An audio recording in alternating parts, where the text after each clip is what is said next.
Howdy everybody. I hope you can understand me because it's pretty windy here.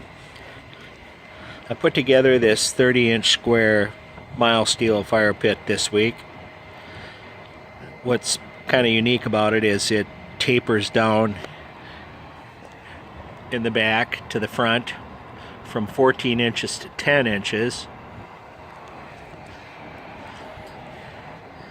And that gives it a pretty unique view from straight on where the points meet.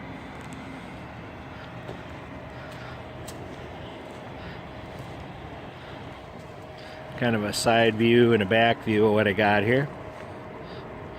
There's an optional stainless steel grill on it that's made of 3/8 round bar, 304 stainless steel. I've TIG welded the whole thing so that it is a bit more sanitary and it cleans up real easy. This grill turns 360 and it raises up and down.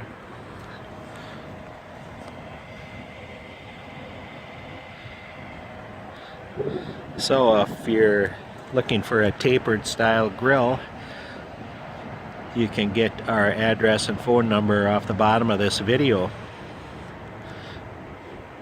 Thank you very much for looking.